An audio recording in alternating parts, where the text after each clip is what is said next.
श्री ठाकुर मोर जगत जननी श्री लक्ष्मी माँ परम पूज्यपाद श्री बरदा आज साहय ठाकुर परिवार सभी समस्त कचर मोर अनंत पड़ी उपस्थित मोर प्रिय पूज्य परिचालक महोदय सहप्रति ऋतिक देवता मंडली कर्मी मंडली गुरुभ्राता मातृमंडली छोट छोट पिला समस्त मोर आंतरिक जय गुरु जय हो ये ग्राम मिलित भाई एवं माँ मैंने सत्संग आयोजन कर परम पुरुष पुरुषोत्तम श्री ठाकुर अनुकूल चंद्र जन्म मसरे जो प्रचेषा सफलता अर्जन करूँ शांति सुस्थिति राम जीवन यापन करूँ दीर्घायु हूँ शतायु हूँ निरोग रुहतु यह परम पिता निकट में प्रार्थना जहाँ भी हो ये बसी गोटे कथा मन पड़े जे गुरु को धरे ता जीवन में उन्नति ही उन्नति हुए तो रिसेंट प्रॉफिट के रिसेंट पुरुषोत्तम ताको ग्रहण करिवार आवश्यकता रही तो से लीलारू ठाकुर गोटे जीवंत लीलारू आरंभ करी दुर्गानाथ सरकार ताको घर होची कलिकता दुर्गानाथ सानियाल दुर्गानाथ सरकार तेणु दुर्गानाथ सरकार कलिकता घर से बहुत मद्यप डेली मद पियते एवं ताकर सांग माने सब भद्र भद्र लोक माने सब इंजीनियर डाक्टर ए मान से मद पियते किंतु सेही माने प्रत्येक दिन ठाकुर को विषय कहते पूरा निंदा करते जे श्री ठाकुर अनुकूल चंद्र को विषय बहुत निंदा करते दिने ताको मन भितर जागृत होला बोले ठाकुर को विषय मोर सांग साथी मु जहा सहित मद पिउची से माने समस्त मोर ठाकुर को विषय कहते एही कथाटा जदि मु ठाकुर को पाखरे टिके कहते ताने भलो होता तार दिन से चिंता करे ठाकुर कोठी अछले टिके खोज खबर नेबे देखा गला कलिकतार माणिकताला रे ठाकुर आछथि से जेबे खोज खबर पाई गले जे कलिकतार माणिकताला रे से अछथि से कहले आज हम जाई देखा करबे जाई करी देते बेले से जाउछथि चिंता करछथि ई खराब कथा गुडा ठाकुर को कहिबि केबे ठीक है मद पी दे ताले सब खराब कथा गुडा बाहरी जीव आज मद न पीले तो खराब कथा बाहरी गई से कौन कले मद घाटी को गले जाई के पूरा मद पीले विश्व मद पीले मद पी सारिला परे जाई ना ठाकुर को दर्शन करिबो तापरे से गले ठाकुर को पाख जेते पहुंचले माणिकताला देखुछन बहुत गुरु भाई बहुत भीड़ अछि एवं से भीड़ रे से पसी पाइले नै एपटे तो मद पीछे वासना प्रबल होछि एवं सिए कहले जा भी हो ए भीड़ भीतर मु पसी के ठाकुर को ए कथाटा कहिबी जे मोर संग साथी माने आपन को बहुत खराब कथा कोठी गाली दियते तो पसी गले से भीड़ भीतर पसी जाई जेते ठाकुर को प्रणाम करछथि ठाकुर को ऊपर बाती कर पकेले जेते सब मद पीले ठाकुर को ऊपर बाती पकेले गुरु भाई माने कलर रे टाणी आनी कर ताक पिटिबा पे खुजिले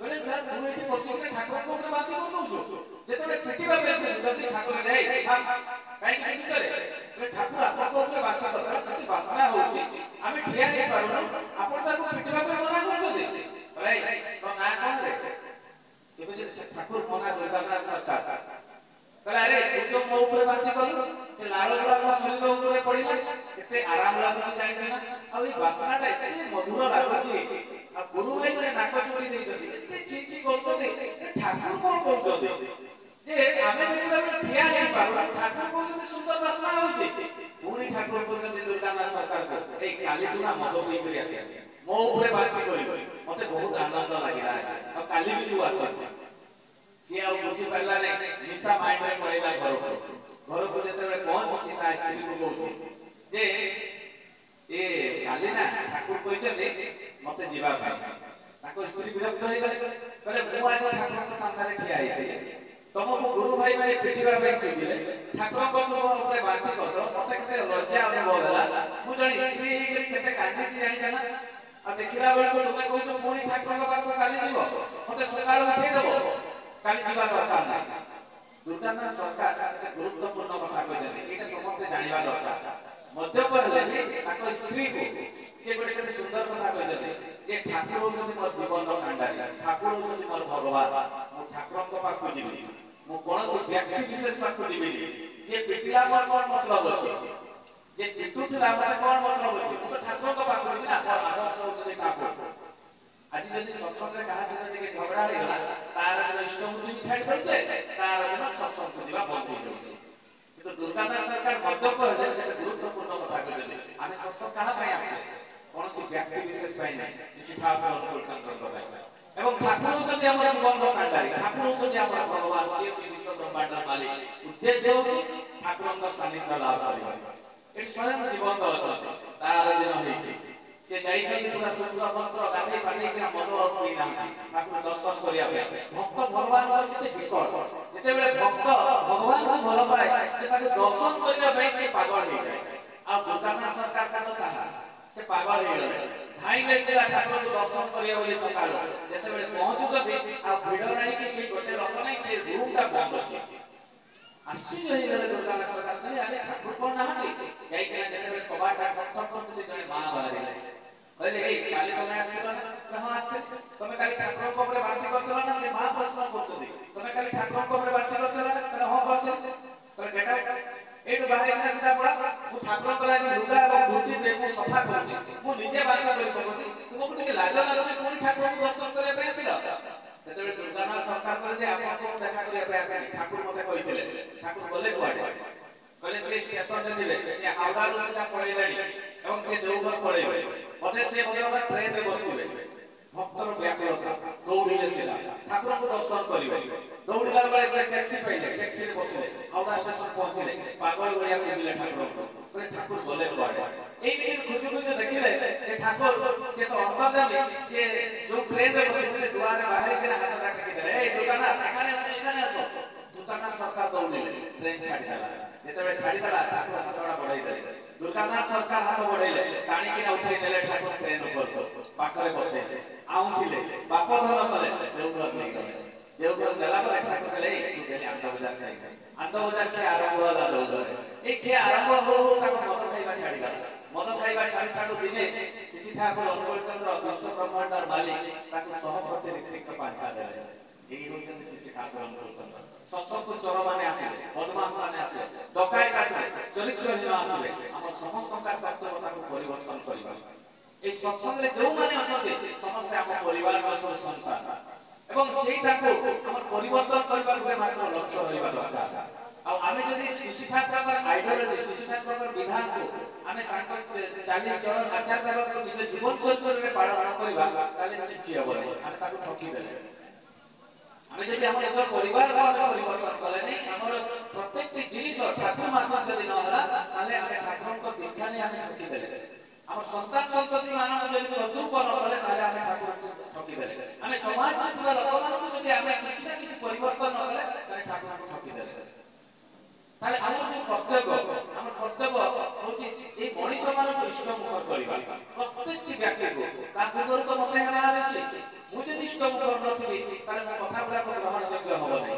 ଆଉ ଠାକୁରଙ୍କୁ ଆସିକି ଆମେ ପାଇଲେ କଣ? ଶ୍ରୀ ଠାକୁର ଅନୁକୂଳ ଚନ୍ଦ୍ରକୁ ଧରିକିନା ପାଇଲେ କଣ? ଯଦି ଆମକୁ ପ୍ରଶ୍ନ କରାଯାଏ ତାହେଲେ এই ଚଳଣିଟା ପୁରା ସୁଖ ଏବଂ ସ୍ୱଚ୍ଛନ୍ଦ ହେଇଗଲା। ମୁଁ ଯଦି ଶ୍ରୀ ଠାକୁର ଅନୁକୂଳ ଚନ୍ଦ୍ରଙ୍କର ଦୀକ୍ଷା ନ ନେଇଥାନ୍ତି ତାହେଲେ ମୁଁ ଭାବେ ଯେ କୌଣସି ଜାଗାରେ ଠିଆ ହେଇକରି ଚିକେନ ପକୋଡା ଖାଇଥାନ୍ତି, ମୁଁ ଗୋଟେ ପବିତ୍ର ବ୍ରାହ୍ମଣ ହେଇପାରିନଥାନ୍ତି। ମୁଁ ଗୋଟେ ଶ୍ରୀ ଠାକୁରଙ୍କର ଯଦି ସାନ୍ନିଧ୍ୟ ପାଇନଥାନ୍ତି ତାହେଲେ ମୁଁ ଏଇନା ବଜାରରେ ଗୋଟେ ତାସ ଖେଳୁଥାନ୍ତି। ତାହେଲେ ଚିନ୍ତା କରନ୍ତୁ ଶ୍ରୀ ଠାକୁରଙ୍କୁ ଧରି ମୁଁ ପାଇଛି କଣ? ଆଜି ଯଦି ବିକୃତ ଚଳଣି କାହିଁକି? ଯେତେବେଳେ ଆମେ ଗୁରୁଙ୍କର ସଂସ୍ପର୍ଶରେ ଆସୁନା, ସଦ୍ଗୁରୁଙ୍କର ରିସେଣ୍ଟଲି ଯିଏ ପୁରୁଷୋତ୍ତମ ତାଙ୍କ ସଂସ୍ପର୍ଶରେ ଯେତେବେଳେ ଆସୁନା ଆମର ଚଳଣି ବି ବିକୃତ ହେଇଯାଏ। ଆମେ ଜାଣୁନା ପୂଜା ଦଶା ବିଧି ବିଧାନ ନିୟମ ନୀତି ଏଗୁଡାକ ଜାଣୁନା। ଯେତେବେଳେ ଗୁରୁଙ୍କୁ ଗ୍ରହଣ କରୁ, କଣ ବ୍ରାହ୍ମଣ ମାନେ ଜାଣନ୍ତି ନାହିଁ? ସମସ୍ତେ ଜାଣନ୍ତି ବିଧି ବିଧାନ, କିନ୍ତୁ ସେମାନେ ବୁଝାନ୍ତି ନାହିଁ ଲୋକମାନଙ୍କୁ। ଯେତେବେଳେ କୌଣସି ବ୍ରତ ବା ଉପବାସ ଆମେ କରୁଛେ, ଯେତେବେଳେ ବ୍ରତ ବା ଉପବାସ କରୁଛେ ଆମେ କଣ କରୁ? ତା ଆଗ ଦିନ ଆମେ ଗୋବର ଦେଇଦଉ। ରାତିରେ ସରୀସୃପ କେତେ ପ୍ରକାର ଜୀବଜନ୍ତୁ ତା ଉପରେ ଯିବେ, ତା ଆଗ ଦିନ ଝୁଣ୍ଟି ଦଉ। ସେମିତି କରାଯାଏ ନାହିଁ। ବ୍ରହ୍ମ ମୁହୂର୍ତ୍ତରୁ ଗୋବର ଦିଆଯାଏ, ଝୁଣ୍ଟି ଦିଆଯାଏ ଏବଂ ଉପବାସ କେମିତି କରାଯାଏ?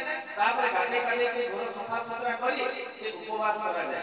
ଯାହାକୁ ନେଇ ଲକ୍ଷ୍ମୀ ଉପବାସ ହଉ, ସାବିତ୍ରୀ ହଉ ବା ଯାହା ବି ଉପବାସ ହଉ ନା କାହିଁକି, ଯଦି ଆମେ ଦୁର୍ଗାଙ୍କର ଆମେ ଯେତେବେଳେ ନବରାତ୍ରି ଆମେ ପାଳନ କରୁ, ବର୍ତ୍ତମାନ ତ ଦୁର୍ଗାଙ୍କର ନବରାତ୍ରି ଆସିବ, ତେଣୁ ଆମେ ନିଷ୍ଠାପର ଭାବରେ ପାଳନ କରିବା ଦରକାର। ତାହେଲେ କେମିତି ନିଷ୍ଠାପର ଭାବରେ?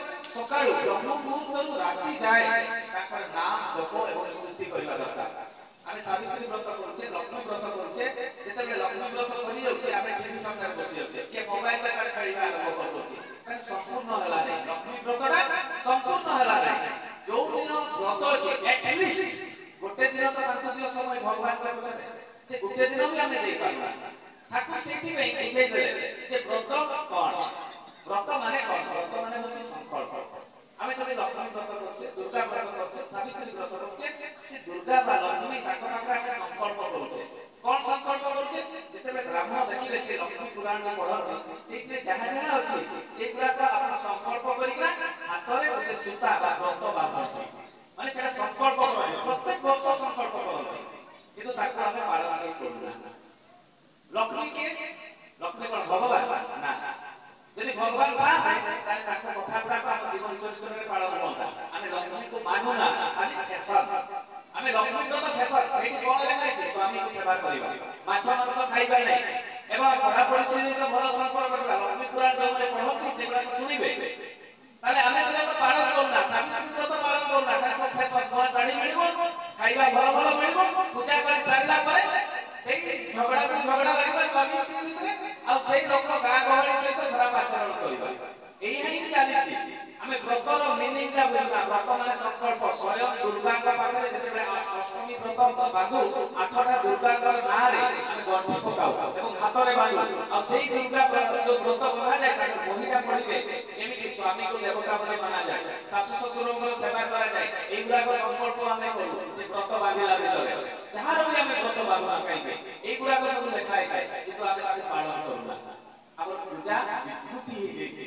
ତେଣୁ ଗୁରୁଙ୍କର ଆବଶ୍ୟକତା, ଯେତେ ପର୍ଯ୍ୟନ୍ତ ଆମେ ଗୁରୁଙ୍କର ଆବଶ୍ୟକତା ଆମେ ଜାଣି ନାହିଁ, ଗୁରୁଙ୍କୁ ଗ୍ରହଣ କରିନାହିଁ, ଏଇ ଛୋଟ ଛୋଟ ଜିନିଷ ଗୁଡାକ କେବେ ବି ଠିକ ହେବ ନାହିଁ, କେବେ ବି ନାହିଁ। ଆମେ ଦେଖିବେ ବହୁତ ଗୁଡା ଘର ମାନଙ୍କରେ ହନୁମାନଙ୍କର ଗୋଟେ ପଞ୍ଚମୁଖୀ ଟାଇଲ ଲଗାନ୍ତି, ସେଠି କକରୋଚ ହବେ, ସେଠି ଝିଟପିଟି ହବେ। ଭଗବାନ ହଉଛନ୍ତି ଆମ ଘରର ଚୌକିଦାର କି? ଏଗୁଡାକ ସବୁ ଯେତେ ସବୁ ୟୁଟ୍ୟୁବ ଦେଖି ଦେଖି ସବୁ ଲୋକମାନେ ଆମେ ଭଗବାନଙ୍କୁ ଗୋଟେ ଖେଳନା ଆମ ଘରର ଚୌକିଦାର ସଜେଇ ସାରିଲେଣି।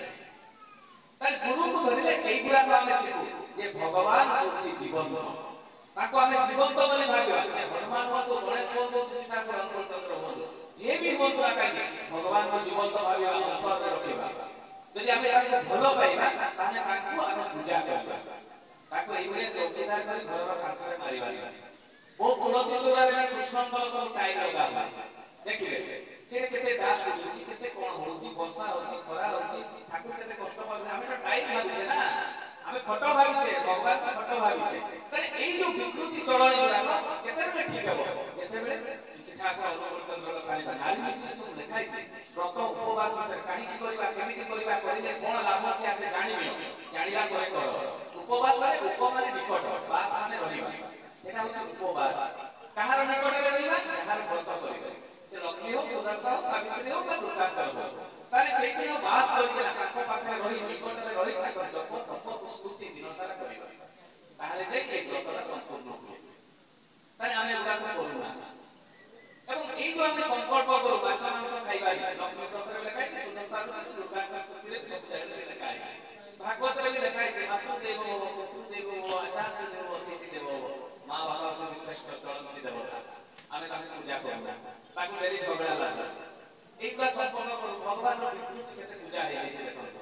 ତ ଏଇ ଯୋଉ ମାଛ ମାଂସ ଖାଇବା କଥା ସେଇଠି ଲେଖା ହେଇଛି, କଣ ଆମେ ମାଛ ମାଂସ ଛାଡ଼ି ଦେଇଛେ? ବ୍ରତଟା ତ ଲକ୍ଷ୍ମୀଙ୍କର କଲେ, କିନ୍ତୁ ଆମେ ଛାଡ଼ିଛେ କି? କେହି ବି ଛାଡ଼ିଛେ। ଯେ ଦୀକ୍ଷା ନେଉ ବା ନ ନେଉ ସେଥିରେ ମତଲବ ନାହିଁ, ଯେ ଦୀକ୍ଷା ନେଉ କି ନ ନେଉ ସେଥିରେ ମତଲବ ନାହିଁ, କିନ୍ତୁ ସମସ୍ତେ ଲକ୍ଷ୍ମୀ ବ୍ରତ କରନ୍ତି, କିନ୍ତୁ ତାକୁ କେହି ପାଳନ କରନ୍ତି ନାହିଁ। ଶାସ୍ତ୍ର କଣ କୁହେ? ମାଛ ମାଂସ ଉପରେ ଟିକେ କହିବି। ଶାସ୍ତ୍ର କଣ କୁହେ? ଯକ୍ଷ ରକ୍ଷ ପିଶାଚେଣ ଭକ୍ଷେଣ ମାଂସ ସୁରାପାନ। ତାହେଲେ ମାଂସ ମଦ ଏବଂ ଏଇ ଯୋଉ ମାଛ ମାଂସ ମଦ କିଏ ଖାଏ? ଯକ୍ଷ ମାନେ ଖାଆନ୍ତି। ଆଉ କିଏ? ରକ୍ଷ, ରକ୍ଷ ମାନେ ରାକ୍ଷସ ମାନେ। ଆଉ କିଏ ଖାଏ? ପିଶାଚ। ତାହେଲେ ଏଇ ତିନି ଜଣଙ୍କ ଭିତରୁ ଆମେ କିଏ? ଆମେ ମଣିଷ ନା ଯକ୍ଷ ନା ରାକ୍ଷସ ନା ପିଶାଚ? ଏଗୁଡ଼ା କାହାର ଖାଦ୍ୟ? ମଣିଷର ଖାଦ୍ୟ ନୁହେଁ। ଆମେ ଭାବୁ ଯେ ମାଛ ମାଂସ ଖାଇଲେ ବୋଲେ ବେଶୀ ତାଗତ ଆସେ, ବେଶୀ ତାଗତ ଆସେ। କଦାପି ନୁହେଁ। ଯୋଉମାନେ ପାଇଲଟ, ଯୋଉମାନେ ପ୍ଲେନ ଚଲାନ୍ତି, ସେମାନେ ଦେଖିବେ ତାଙ୍କୁ 72 ଘଣ୍ଟା ପୂର୍ବରୁ ତାଙ୍କୁ ମାଛ ମାଂସ ପିଆଜ ରସୁଣ ଖାଇବା ମନା କରାଯାଏ। କାହିଁକି? ଯୋଉ ଡିସିଜନଟା ଆମେ 1 ସେକେଣ୍ଡରେ ନେବା ତାଙ୍କୁ 5 ସେକେଣ୍ଡ ଲାଗେ। ଯୋଉମାନେ ମାଛ ମାଂସ ଖାଆନ୍ତି ତାଙ୍କୁ 5 ସେକେଣ୍ଡ ଲାଗେ। ଆମେ ଯୋଉଟା 1 ସେକେଣ୍ଡରେ ଲାଗିବା, ତ ଗୁଗଲରେ ସର୍ଚ୍ଚ କରିବେ, ଯୋଉ କଥା ଗୁଡା କହୁଛି ଆପଣ ସର୍ଚ୍ଚ କରିବେ। ପାଇଲଟ ମାନେ ତ କେବେ ଠାକୁର ଅନୁକୂଳ ଚନ୍ଦ୍ରଙ୍କର ଦୀକ୍ଷା ନେଇନଥାନ୍ତି, କାହିଁକି ମନା କଲେ? ବିଜ୍ଞାନ ବି କହୁଛି ଯେ ପିଆଜ ରସୁଣରେ ଉଗ୍ରତା ସୃଷ୍ଟି ହୁଏ, ବ୍ରେନ ଗୁଡାକ ମାନେ ଗରମ ହେଇଯାଏ, ତେଣୁ ତ ମନା କରାଯାଏ, ହଁ କି ନାଇଁ? ତେଣୁ ଆମେ ଦେଖନ୍ତୁ ଏଇ ଯୋଉ ଜିନିଷ ଗୁଡାକ ସାହାଯ୍ୟ କରୁନି, ସବୁଠାରୁ ଅଧିକ ପ୍ରୋଟିନ ଅଛି ସୋୟାବିନରେ 40%, ମାଂସରେ କେତେ ଅଛି 20 ରୁ 25%। ତାନେ ବେଶୀ ଶକ୍ତି କୋଉଠୁ ମିଳିବ? ସୋୟାବିନ୍। ଆମେ ସେଗୁଡା ରିସର୍ଚ୍ଚ ହିଁ କରୁନା।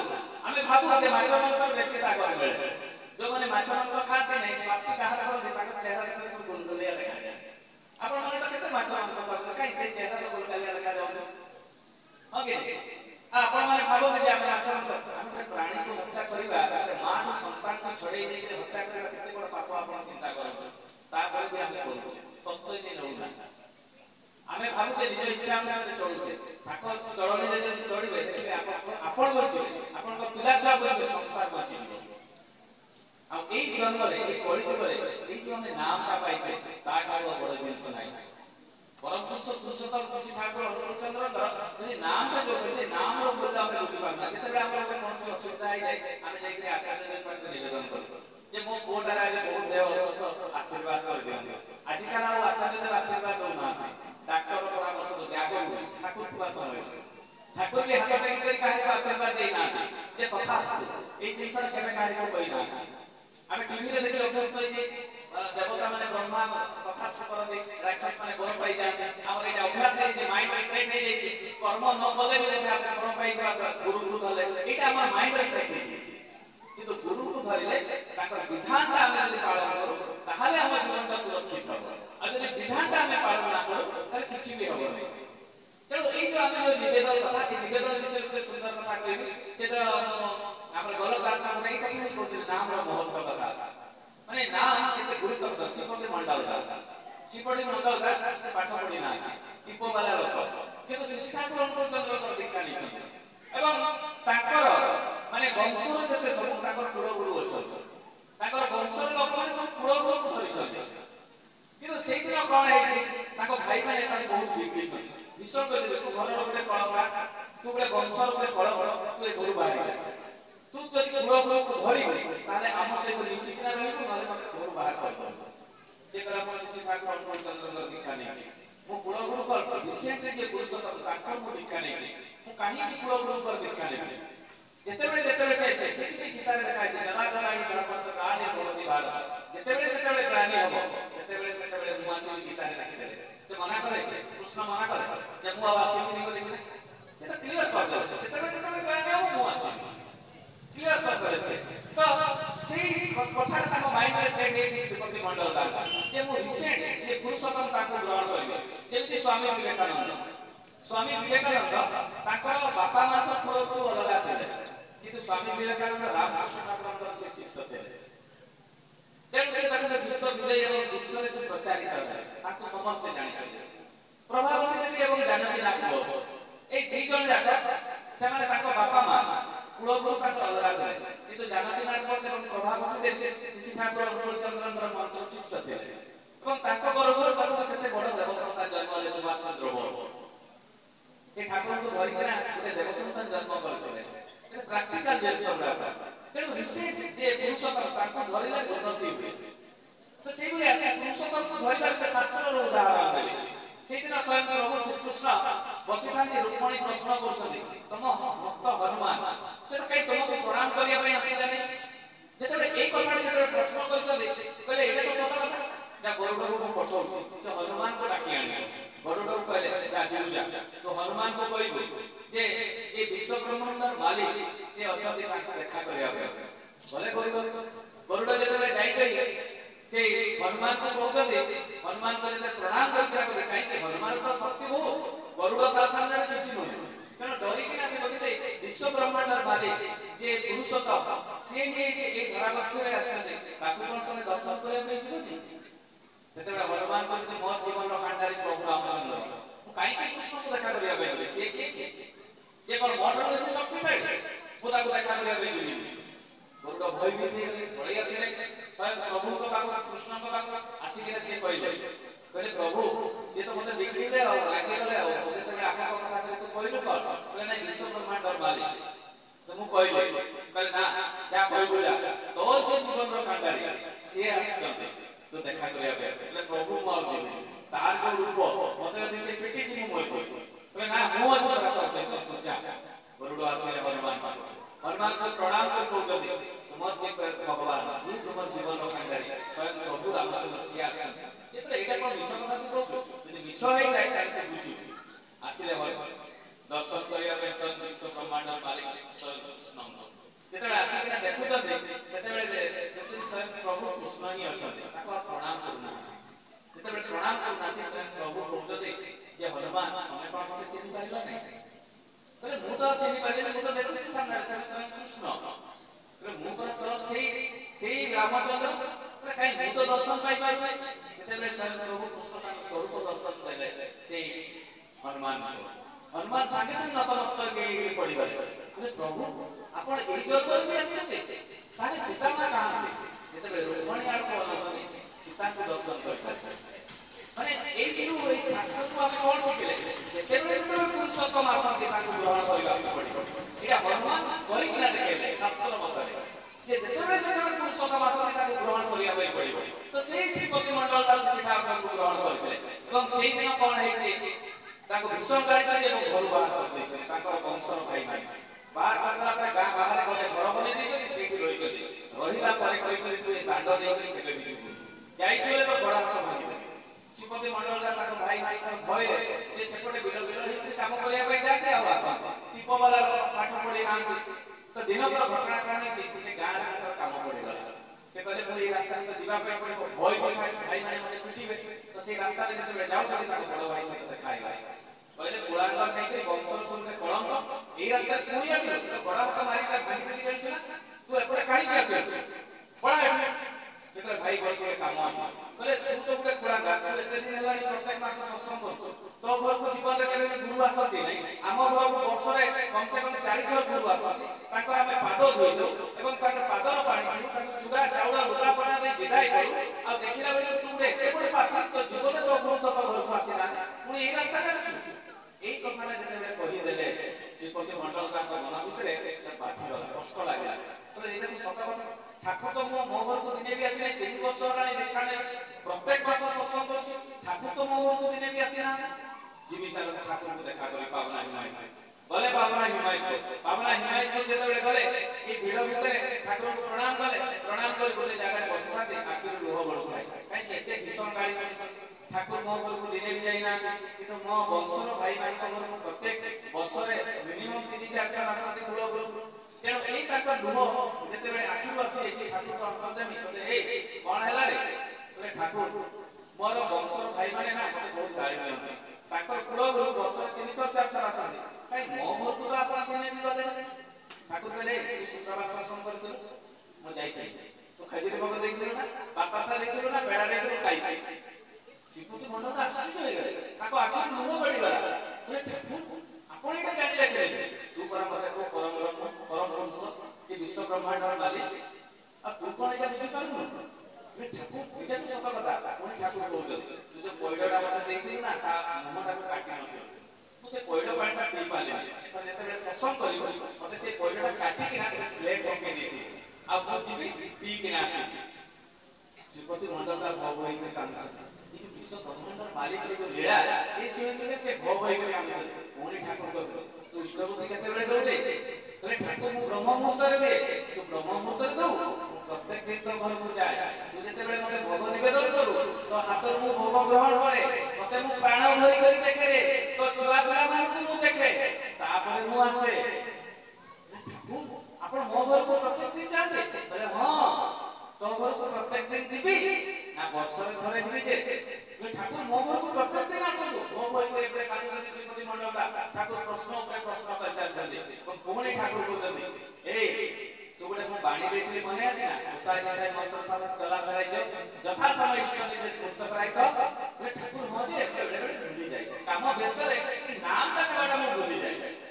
ତୁ ଯଦି ପ୍ରତ୍ୟେକ ସମୟରେ ମୋର ନାମ ନେଉଥିବୁ ନା ତୋ ସହିତ ସଦା ସର୍ବଦା ରହିବିରେ, ତୋର ଯାହା ଗ୍ରହ ଦୋଷ ଦୁଃଖ ବିପତ୍ତି ସବୁ ଖଣ୍ଡନ ହେଇଯିବ ଏବଂ ତୁ ସତ୍ ପଥରେ ଚାଲିବୁ। ଏ ନାମଟା ତୁ ଛାଡ଼ିବୁନି। ତୁ ଯଦି ସବୁବେଳେ କରୁ ତାହେଲେ ତୋ ସହିତ ମୁଁ ସଦା ସର୍ବଦା ଥିବି। ତାହେଲେ ସଦା ସର୍ବଦା ତୋ ସହିତ ଥିବି ନା ବର୍ଷରେ ଥରେ ଥିବି ରେ? ଠାକୁର ମୋ ସହିତ ସଦା ସର୍ବଦା ରୁହନ୍ତୁ। এই হচ্ছে শিক্ষা ପାଳନ କରୁଛନ୍ତି। ଆମ ମୁଣ୍ଡଟା କେତେବେଳେ ବିଗିଡେ ଆମେ ଯେତେବେଳେ ଇଷ୍ଟ ମୁଖର ହଉନା ସେତେବେଳେ ଆମ ଭିତରେ ପରନିନ୍ଦା ପରଚର୍ଚ୍ଚା ଖରାପ ଚିନ୍ତା ୟାର ଆଲୋଚନା ତାର ଆଲୋଚନା ପଶିଯାଏ। ଯେତେବେଳେ ଇଷ୍ଟଙ୍କ ନାମ ସବୁବେଳେ ଜପ କରୁଥିବା ଚାଲିବା ଖାଇବା ବୁଲିବା ରୋଷେଇ କରିବା ଗାଡି ଚଲେଇବା ସବୁ ସମୟ ଯେତେବେଳେ ଇଷ୍ଟଙ୍କ ନାମ ଚାଲେ ସେତେବେଳେ କଣ ହୁଏ? ସେତେବେଳେ ଆମ ଭିତରେ ଖରାପ ଚିନ୍ତା ଗୁଡାକ ଆସେ।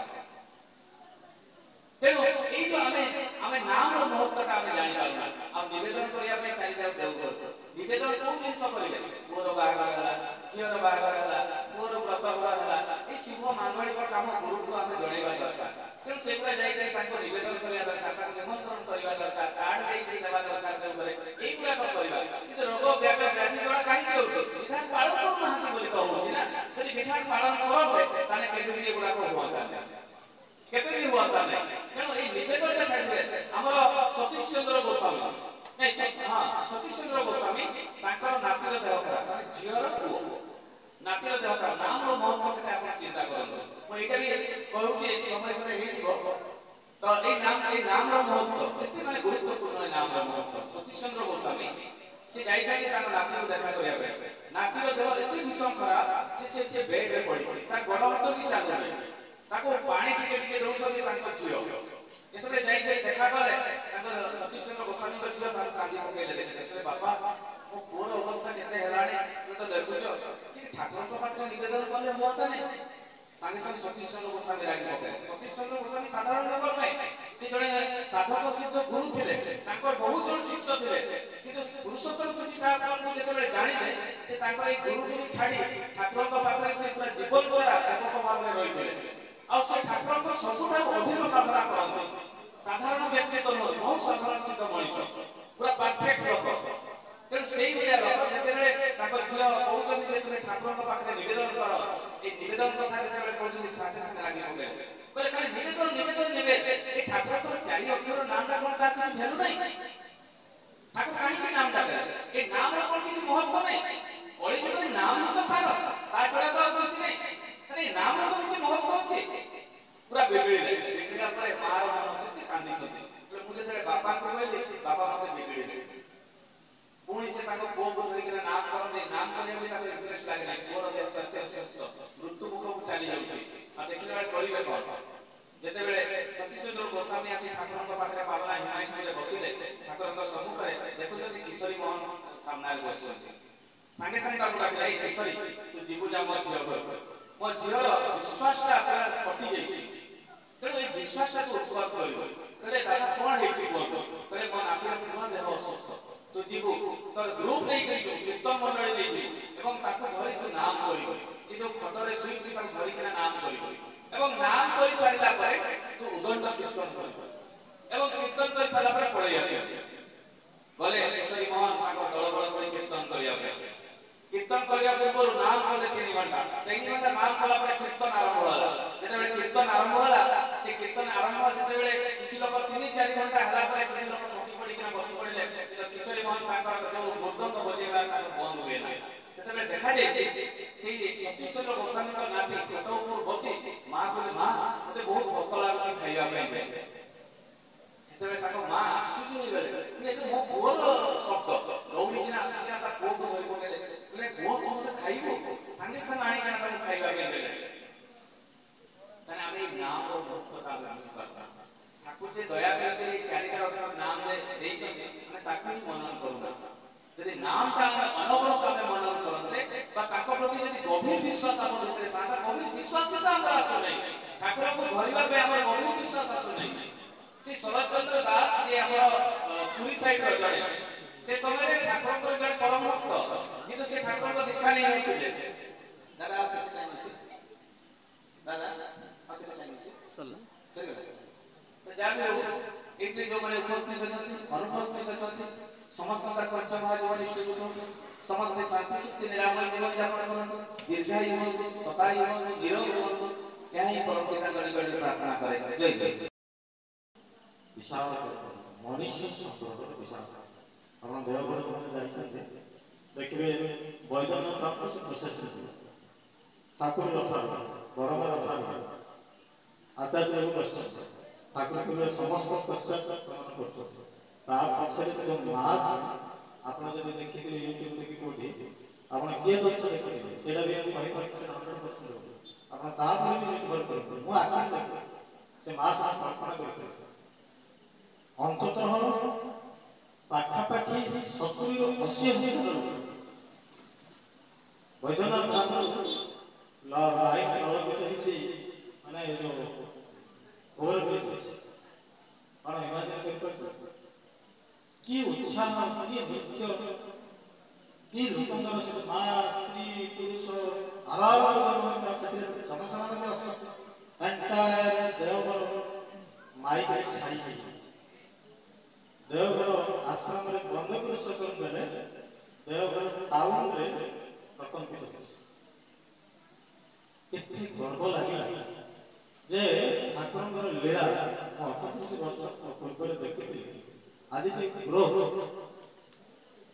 ପୂଜନୀୟ ଦାଦା ପୂଜ୍ୟପାଦ ଦାଦା ଅବିନ୍ଦାକୁ କହିଲେ, ଅବିନ୍ଦା ବି ଛୋଟ ଥିଲେ, କହିଲେ ଆରେ ତୁ ଯେତେବେଳେ ମୋରି ଭଳି ହବୁ ଏ ଦୁନିଆଟା ଠାକୁର କରୁଛି। ଅବିନ୍ଦା ନିଶାଗ୍ରସ୍ତ ହବ ରାତ୍ରି ଶୁଅନ୍ତି। ଆଉ କହିଲେ ସେ ଗୋବିନ୍ଦ ଭାଇ ଦେଖା ହେଲା ସକାଳ ସକାଳ ମୁଁ ପହଞ୍ଚିଲି, ଚା ଟିକେ ପିଉଛି, ସିଏ ବି ଚା ପିଉଛି। ଗୋବିନ୍ଦ ଭାଇ କଣ ନା ଏବେ ଆମର ପ୍ରାର୍ଥନା କଲି, ଏବେ ଟିକେ ଶୋଇବି, ଅବିନ୍ଦା ଶୋଇବି। ଇଏ ବୁଝି ଏଭଳି ତପସ୍ୟା, କର୍ମର ତପସ୍ୟା। ଠାକୁର କହୁଛନ୍ତି I have little knowledge for the I have little respect for the knowledge that is not translated into work. ସେ ଜ୍ଞାନ ଯଦି ୱାର୍କରେ ରୂପାନ୍ତର ନ ହେଉଛି ସେ ଜ୍ଞାନ ଷ୍ଟେରାଇଲ୍, ବନ୍ଧା ଜ୍ଞାନ।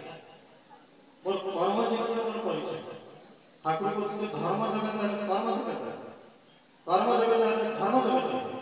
ଧର୍ମ କର୍ମ ଭିତରେ ଏଭଳି ଏକ ରିଲେସନ ରହିଛି, ସମ୍ପର୍କ ରହିଛି। ଧର୍ମ ଗୋଟିଏ ଜାଗାରେ, କର୍ମ ଗୋଟିଏ ଜାଗାରେ ନୁହେଁ। ଭଗବାନ ଶ୍ରୀକୃଷ୍ଣ ପରିଷ୍କାର କରିଦେଇଛନ୍ତି ଗୀତା। ତେଣୁ ଯେତେବେଳେ ଏ ହିମାୟତ କଥା କହିଲି, ଯେହେତୁ ଭାଗବତ ଜନ୍ମ ମାସ ସେଟା ସବୁ ଆଲୋଚନା କରିବା। ଠାକୁର ଦିନେ ଠାକୁର କହିଲେ ହିମାୟତ ଯେତେବେଳେ ଦେଓଘର 58 ବର୍ଷ ପରେ ଠାକୁରଙ୍କର ଦେଶାନ୍ତର ହେଇଥିଲା। ସିଏ ଏକ ରାଜନୈତିକ ପରିବେଶ ଥିଲା, ସାମ୍ପ୍ରଦାୟିକ ଦଙ୍ଗା ଥିଲା, ଭାରତ ପାକିସ୍ତାନ ବିଭାଜନ ହେଲା। ଠାକୁର ତାର ସାକ୍ଷୀ। ଠାକୁର ଯଦି ଥାଆନ୍ତି ସେଇଟା ଆଜି ବାଂଲାଦେଶରେ ଠାକୁର ଥାଆନ୍ତି। ଆମମାନେ ସବୁ ବିଚ୍ଛିନ୍ନ ଥାଆନ୍ତି, ମାନେ ଏଇ ଧରାପୃଷ୍ଠରେ ବଞ୍ଚିଥାନ୍ତି। ଠାକୁର ଆସିଲେ ବୋଲି ଆମେ ବଞ୍ଚୁଛୁ। ଠାକୁର ଆସିଲେ ବୋଲି ଆମେ ଆମର ଟିକେ ହସ କରୁଛୁ। ଠାକୁର ଆସିଲେ ବୋଲି ଆମେ ଭଲରେ ଅଛୁ। ଏ ଭଲର ବାର୍ତ୍ତା ଆଜି ହଜାର ହଜାର କୋଟି କୋଟି ମଣିଷକୁ ଆଜି କୋଟି କୋଟି ଆଜି ମଣିଷ ଶୁଣୁଛି। ଠାକୁର ଆସିଲେ ସେ ମୁହୂର୍ତ୍ତ ଥିଲା 1946 ସେପ୍ଟେମ୍ବର 2 ଅନୁକୂଳ। ସେଇଠି ଅବ୍ଦଟା ପରିବର୍ତ୍ତନ 79 ଥିଲା, 80 ହେଲା। ଏଇ ସେପ୍ଟେମ୍ବର 2 ତାରିଖରେ 80 ଅନୁକୂଳ 80। এই ପରିବର୍ତ୍ତନ ସନ୍ଧିକ୍ଷଣର ମୁହୂର୍ତ୍ତ ଅତ୍ୟନ୍ତ ତାତ୍ପର୍ଯ୍ୟ।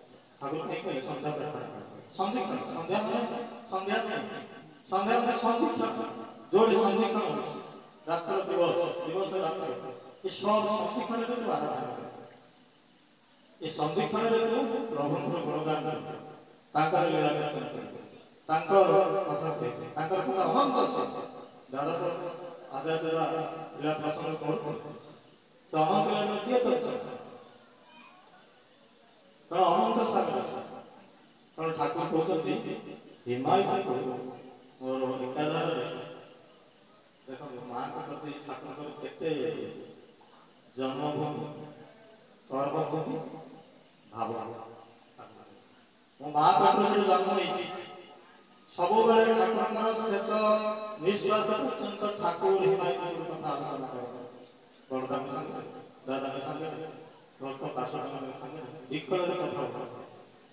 ପାବନା ସ୍ଥାନ କେମିତି ଅଛି କହୁଛନ୍ତି ମୋର ମନ ହୁଏ ହିମାୟତ ହେଉଛି ପୃଥିବୀର ସର୍ବୋତ୍ତମ ତୀର୍ଥକ୍ଷେତ୍ର। ଠାକୁରଙ୍କର ଶ୍ରୀମୁଖ ଇଏ ହେଉଛି ହିମାୟତ ହେଉଛି ପୃଥିବୀର ସର୍ବୋତ୍ତମ ତୀର୍ଥକ୍ଷେତ୍ର ବୋଲି ମୋର ମନ ହୁଏ। ଦିନ ବର୍ଦ୍ଧା ଶିଶୁ ବର୍ଦ୍ଧା ଠାକୁରଙ୍କ ପାଖରେ ବସିଛନ୍ତି। କହିଲେ ଠାକୁରଙ୍କ ପରିଣତ ବୟସ ବି ବୟସ ହେଲା। ଠାକୁର କହୁଛନ୍ତି ବଡ଼ କଥା ହିମାୟତ ଏଇ ଠାକୁର ପରିବାର ସବୁ ଗଳ୍ପ। ଠାକୁର ବସନ୍ତି, ପର୍ଦା ବସନ୍ତି, ଠାକୁର ଘରେ ବସନ୍ତି ବା ସେଇଭଳି କିଛି ଯଦି ବାହାରୁ ଶିଷ୍ୟ ବର୍ଗ ଆସିଥାନ୍ତି ଭଲ ଭଲ ଅନୁଭୂତି ଯୋଉଥିରେ ମନଟା ପ୍ରଫୁଲ୍ଲିତ ଆନନ୍ଦିତ ନିରାଶ ଆଶା ସଂସାର ସୃଷ୍ଟି ସେଇଭଳି ସବୁ ଗଳ୍ପ ଠାକୁରଙ୍କ ପାଖରେ ହୁଏ। ଆଜି ବି ପୂଜ୍ୟପାଦ ଆଚାର୍ଯ୍ୟଙ୍କ ପାଖରେ ହଉଛି, ଆଜି ବି ଦାଦାଙ୍କ ପାଖରେ ଆମେ ଶୁଣିଛୁ, ବର୍ଦ୍ଧମାନ ପାଖରେ ବି ହୁଏ। ବର୍ଦ୍ଧମାନ ଅଛନ୍ତି ପାବନ କଥା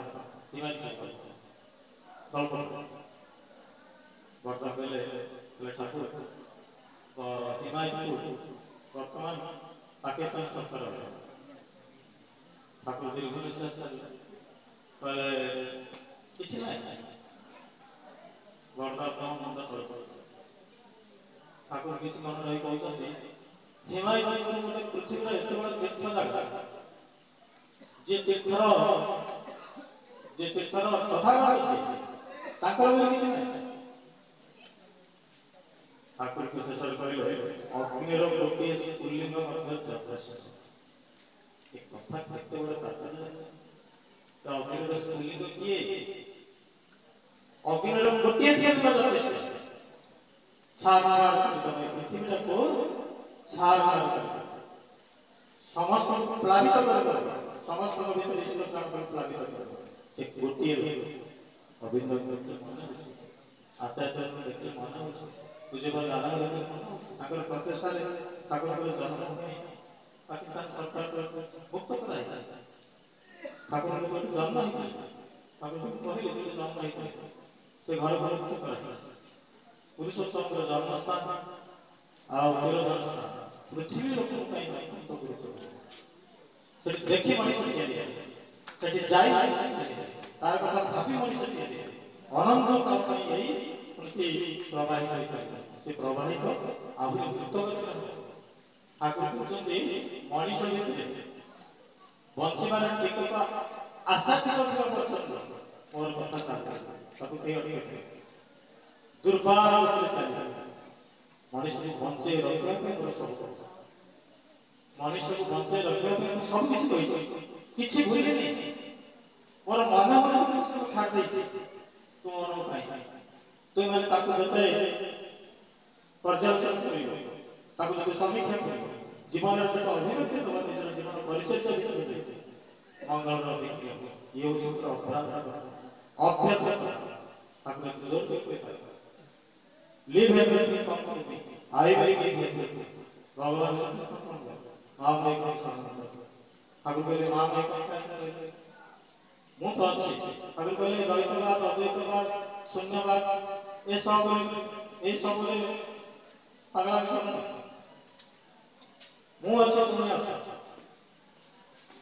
ସ୍ତ୍ରୀ ଅଛି, ତା ପାଖରେ ଗୋଟେ ସ୍ୱାମୀ ଅଛି, ସ୍ତ୍ରୀ ପାଖରେ ଶକ୍ତି ଅଛି, ସ୍ତ୍ରୀ ପାଖରେ ସାହସ ଅଛି, ସ୍ତ୍ରୀ ପାଖରେ ଭରସା ଅଛି। ଆଉ ମୁଁ ଅଛି, ମୋ ପାଖରେ କେହି ନାହାନ୍ତି। ତାହେଲେ ମଣିଷଟା ତ ଭରସା ଶୂନ୍ୟ ହେଇଯାଏ, ଆଶା ଶୂନ୍ୟ ହେଇଯାଏ, ମଣିଷଟା ଆଶ୍ରୟ ହେଇଯାଏ। ଠାକୁର ପରମ ଆଶ୍ରୟ ହେଇଯାଏ। ଏ ମଣିଷଟାକୁ ଠାକୁରଙ୍କର ପ୍ରଶ୍ନ କର, ଠାକୁର ଆପଣଙ୍କର ଯୋଉ ଏଇ ସତ୍ସଙ୍ଗ ଆନ୍ଦୋଳନର ଉଦ୍ଦେଶ୍ୟ କହିଲେ ଆନ୍ଦୋଳନ କରିବା ପାଇଁ ସତ୍ସଙ୍ଗ ତିଆରି ହେଇଛି। ମଣିଷଟାକୁ ତାର ବୈଶିଷ୍ଟ୍ୟରେ, ମଣିଷର ବୈଶିଷ୍ଟ୍ୟ ଅଛି, ଆପଣଙ୍କର ବୈଶିଷ୍ଟ୍ୟ, ତାଙ୍କର ବୈଶିଷ୍ଟ୍ୟ, ମୋର ବୈଶିଷ୍ଟ୍ୟ ଅଛି, ଯାହା ନେଇକି ମୁଁ ଆପଣଙ୍କର ପୃଥକ, ସେଇଟା ହେଉଛି ମୋର ବୈଶିଷ୍ଟ୍ୟ। ଏ ଯେତେ ମଣିଷ, ଯେତେ ଜୀବଜଗତ ସମସ୍ତଙ୍କର ବୈଶିଷ୍ଟ୍ୟ ଅଲଗା। ସେ ବୈଶିଷ୍ଟ୍ୟ ସମସ୍ତଙ୍କୁ ବୈଶିଷ୍ଟ୍ୟ କରିବା ପୃଥିବୀ ପୃଷ୍ଠରେ ଏ ସତ୍ସଙ୍ଗ ଆଜି ଦେଖନ୍ତୁ ଠାକୁର କୋଉ ଯୁଗରେ କହିଥିଲେ। ଠାକୁର ପ୍ରଶ୍ନ କଲେ, ଠାକୁର ଆମେ ଏସବୁ ଜିନିଷ କହୁଛନ୍ତି ଯେ ଆମର କାହିଁ ଭରସା ନାହିଁ। ଠାକୁର କହିଲେ ଆ ବ୍ରହ୍ମ ସ୍ତମ୍ଭ ପ୍ରସାରିତ, ମୋର କଥା ଆ ବ୍ରହ୍ମ ସ୍ତମ୍ଭ ପ୍ରସାରିତ। ସେମାନେ କହିଲେ ଠାକୁର ଆମର ଭରସା କର, ଆମେ ତ ଏଠି ଏଇ କେତେଟା ଲୋକ। ଠାକୁର କହିଲେ ପରମ ପିତା ମୋ ଦେଇ କହିଦେଇଛନ୍ତି ନିଶ୍ଚିତ ସମ୍ଭବ। କେତେ ବର୍ଷ ତଳେ ଠାକୁର କହିଲେ ଖାଲି ପୃଥିବୀ ପୃଷ୍ଠ ନୁହେଁ, ଏ ପୃଥିବୀ ବାହାରେ ଯେମିତି ଜୀବଜଗତ ଅଛନ୍ତି ମୋର କଥା ଚାଲ। ତୁମମାନଙ୍କ ଭିତରେ ମୁଁ ବଞ୍ଚିବାକୁ ଚାହେଁ, ତୁମମାନଙ୍କୁ ଦେଖି ଲୋକ ମତେ ଦେଖି। କେତେ ବଡ଼ କଥା, ମତେ ଦେଖି ଠାକୁରଙ୍କୁ ବୁଝିବେ। ତାହେଲେ ମୁଁ କେମିତି ହେବା ଉଚିତ? ମୁଁ ଶୈତାନ ହେବି ନା ଦେବତା? ମୋର ସାଧାରଣ ଜୀବନ ପରିଚର୍ଯା କିଭଳି କରିବି ଯେ ମତେ ଦେଖି ଠାକୁର ବୁଝିବେ ଠାକୁରଙ୍କୁ ତାର ମତେ ଭାଷା ଦେଖି କହିବାକୁ ଠାକୁର କହୁଛନ୍ତି ଜଣେ ମୂକ ବି ଭଲ ଯାଚ କହିପାରେ ଯେ କଥା ବି କହିପାରେନି ମୂକ ସେ ଭଲ ଯାଚ କହିପାରେ ଠାକୁର ପ୍ରତିଷ୍ଠା କରିପାରେ ବହୁ ଲୋକଙ୍କୁ ଠାକୁରଙ୍କ ପ୍ରତିଷ୍ଠା ସେ ବଞ୍ଚେଇଛନ୍ତି କଥା କହିବା କିଛି ଆବଶ୍ୟକ ନାହିଁ ଚରିତ୍ର ଇଷ୍ଟାର ଚରିତ୍ର ଠାକୁର କହିଛନ୍ତି ଯାଜନର ସବୁଠୁ ମୁଖ୍ୟ ଉପାଦାନ ହେଉଛି ଇଷ୍ଟାର ଚରିତ୍ର ବ୍ୟକ୍ତିତ୍ୱ সেটা ତିଆରି ହୁଏ ବ୍ୟକ୍ତିଗତ ସାଧନା ଭିତରେ ବ୍ୟକ୍ତିଗତ ସାଧନା ଭିତରେ ତିଆରି ହୁଏ ଅନ୍ତର୍ଜଗତକୁ ତିଆରି ବହିର୍ଜଗତ ମତେ ଦେଖିଦେଲେ କି ଢଙ୍ଗଟା ଟିକେ ବଦଳିଗଲା କେମିତି ପକେଇଲେ ଟିକେ ଧୋତି ଆଉ ପଞ୍ଜାବୀ କେମିତି ପକେଇଲେ ମତେ ସବୁ ଧରି ଗଲେ ଦାଦା କହିଲେ ଆଉ ମୁଣ୍ଡିଆ ମାରିଲେ ସେଥିରେ ମୋର ଅହଂକାର ବଢିଲା ପରିପୁଷ୍ଟ ମୋର ଅନ୍ତର୍ଜଗତରୁ ମୁଁ କେତେ ମଜବୁତ ହେଇଛି ତାଙ୍କର ହିଁ ମୁଁ ଠାକୁର ମୁଁ କେବଳ ମୁଁ ତୁମର ଠାକୁର ମୋ ଠାକୁର ତୁମର এইভাবে অন্তর্জগৎ চিৎকার করিবে যেତେବେଳେ পর্যন্ত চিৎকার করিবে সেতদিন পর্যন্ত ମୁଁ ତାଙ୍କର ହେଇବି ତାଙ୍କ ପାଇଁ ଅର୍ଥ ପାଇଁ ମୋର ଆଖିର ପାଣି ଗଳୁଛି ସ୍ତ୍ରୀ ପାଇଁ ପାଣି ଗଳୁଛି ପିଲା ଛୁଆ ପାଇଁ ପାଣି ଗଳୁଛି ଘର ଦ୍ୱାର ପାଇଁ ପାଣି ଗଳୁଛି ଠାକୁରଙ୍କ ପାଇଁ ମୁଁ ଆଖିର କେତେ ବାହାରୁଛି କାହିଁକି ମୁଁ ତାଙ୍କୁ ନିଜେ ଆସନ୍ତୁ ତାଙ୍କୁ ନିଜେ ଠାକୁର ସମସ୍ତଙ୍କ ଠାକୁର କହିବା ଯେ ଠାକୁର ମୋର ତାଙ୍କର ଆମର ମଧ୍ୟ ନୁହେଁ ଠାକୁର କହୁଛନ୍ତି ସେ ସବୁ ସମ୍ପ୍ରଦାୟ ସବୁ ଦେଶ ସବୁ ଜାତି ସବୁ ବର୍ଗ ପାଇଁ ଆସନ୍ତୁ ତାଙ୍କର ହେଇଥିବା ଆମର ପ୍ରଶାସନକୁ କଥାରେ ଗ୍ରହଣ କରି ଆମମାନେ ତାଙ୍କର କଥାକୁ ସର୍ବତ୍ର ପ୍ରସାର କରି ଧନ୍ୟ କରିବା